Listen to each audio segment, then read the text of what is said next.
Instant cyber સહાયતા desk project અંતર્ગત ચાલુ વર્ષે 5000થી વધુ શહેરીજનોની મદદ કરી છે, જે કામગીરીને બિરદાવવા વર્ષ 2024ના cyber crime police station Vadodara શહેરને એનાયત કરવામાં આવ્યો છે. અત્રે ઉલ્લેખનીય છે કે સ્કોચ એવોર્ડ ભારતમાં સુશાસન માટે કામ કરતા લોકો, પ્રોજેક્ટ્સ અને સંસ્થાઓના સારા કાર્યને બિરદાવે છે. તેની સ્થાપના 2003માં કરવામાં આવી હતી અને તેને દેશના અગ્રણી સન્માનોમાંનું એક ગણવામાં આવે છે. આ પુરસ્કાર ભારતમાં સકારાત્મક સામાજિક આર્થિક ફેરફારોમાં યોગદાન આપનાર લોકોને માન્યતા આપવાની વિચારસરણી પર આધારિત છે. ગુજરાત પોલીસને અગાઉ વર્ષ 2019માં આ પ્રોજેક્ટ માટે તેમજ વર્ષ 2022માં Trinetra state level command and control centre પ્રોજેક્ટમાં સ્કોચ એવોર્ડ મળ્યો છે.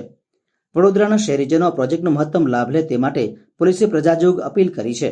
સાયબર ક્રાઇમ સેલ દ્વારા ઇન્સ્ટન્ટ સાયબર સહાયતા હેલ્પ ડેસ્કનું આયોજન કરવામાં આવેલ છે. આ હેલ્પ ડેસ્ક મારફતે કોઈપણ ભોગ બનનાર નાગરિકને આપણે ત્વરિત ગતિથી કાર્યવાહી કરીને ફાઇનાન્શિયલ લોસ થતાં અટકાવીએ છીએ. સાથે સાથે હેક થયેલા અકાઉન્ટને રિસ્ટોર કરવામાં અથવા કોઈ ઓબ્જેક્શનેબલ કન્ટેન્ટ અપલોડ થાય તેને વધારે ફરતું સર્ક્યુલેટ ના થાય અને માણસો બદનામ ના થાય તે માટે પણ આપણે કાર્યવાહી કરતા હોઈએ છીએ. એ જ રીતે ડેટા લોસ મિનિમાઇઝ થાય તે માટે પણ સક્રિય બનીને પોલીસ કાર્યવાહી કરતી હોય છે.